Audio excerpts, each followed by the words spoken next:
Okay guys, so we have 5 upper body stations around the room. Everything is on the timer today, okay? So at each station, you're going to be there for 4 rounds, all right? So we have, if you see here, A, B, A, B, A, B, A, B. So they're 8-minute stations. You have 5 8-minute stations. You're going to superset back and forth between exercise A and B. This one is going to be a chest killer. I'm letting you know now, your arms are going to be fried from this workout, okay? So what's going to happen is you're going to lay back, all right? Arms about shoulder width apart, scoop down, so that way when you press, you're not hitting the catch bars.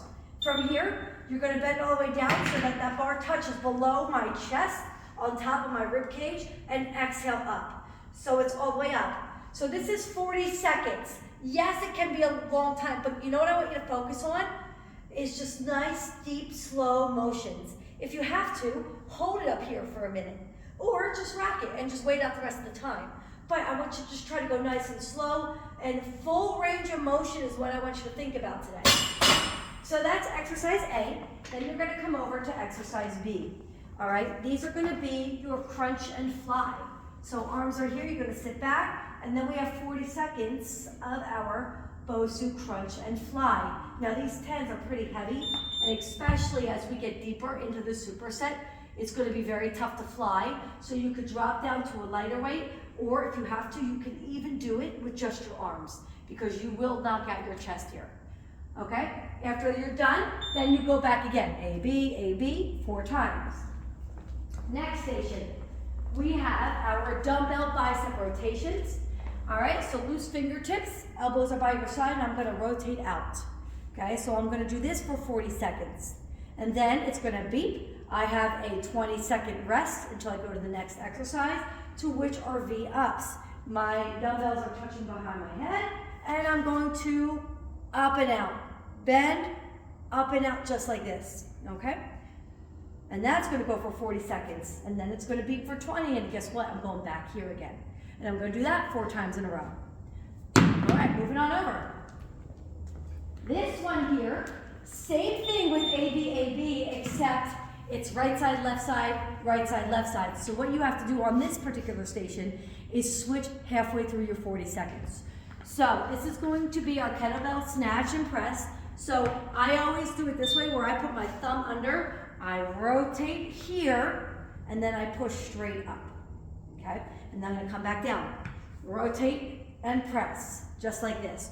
So I'm gonna do this with a little bit of momentum because it's only 20 seconds, okay? So when I know I have to go 40 seconds, I'm gonna take my time. But since we have to split up our 40 seconds between right side and left side, we're gonna pick up that tempo here, okay? Get the heart rate going a little bit. All right, so that's gonna be your right and left side. And then your B exercise is the same thing. It's a right and left side with a little bit of tempo. So we're gonna do our kneeling single arm row. So what I'm gonna do is my palm faces the floor, and then it's gonna rotate under as I come down. So I'm gonna lean forward ever so slightly. Sometimes I like to put the hand here, and I'm going to crank that out for 20 seconds. So the hard part here is going to be that you're not facing the timer. So you might have to peek back or have a friend on the other side and say switch, right? Or the coach can let you know, because then you're just going to take your leg and then crank it out and switch. So you want to find a weight that's heavy enough to feel that burn, but light enough that you can like get that going quickly, because it's only 20 seconds to 20 seconds, okay? Another option could be, is if you can keep track of this, is if you do all one side, and maybe put like a rubber band, bring yourself a rubber band, say, great, I did all one side on this arm, and then do all one side on the other arm, and then you'll end up doing it 2 times, if that makes sense. So you would go like 20 second, and then right arm, and then 20 second, and then left arm, okay? So that's an option. Over here, we actually have Christine demonstrating it perfectly. So we have an iso preacher curl, and notice how her elbow is using her leg as a backboard. A lot of times when people do preacher curls, they put it right on top. You need a backboard, so that way she's in full range of motion. I want these heavy, like she's doing, and all the way down. You only get in 20 seconds again, because we have a right side, left side. So the heavy arm, right, like get that going for that 10 seconds, and then or that 20 seconds, and immediately go to that other side. Your B exercise, she's beautiful again, is our plank circles. Same thing, 20 seconds on one side, 20 seconds on the other. You'll be happy with that one. You will actually probably win 10 seconds with that one. If you cannot do the plank position, it's just too tough, you may also do these standing. Go nice big standing circles. Notice I'm holding my core, bracing my trunk. Again, 20 seconds and 20 seconds.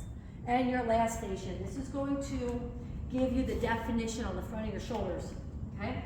You're gonna just do bend your legs, front raises for 40 seconds, press 20, then lateral raises, pull those pitchers of water for 20 seconds. It's important that I don't see bat wings, okay? I don't wanna see this. If I see the under part of your arm, you're doing it wrong. It has to be down, okay? That's what a lateral raise is, it has to be down. So you have front is 1, is A, and lateral is B. And that's it, guys.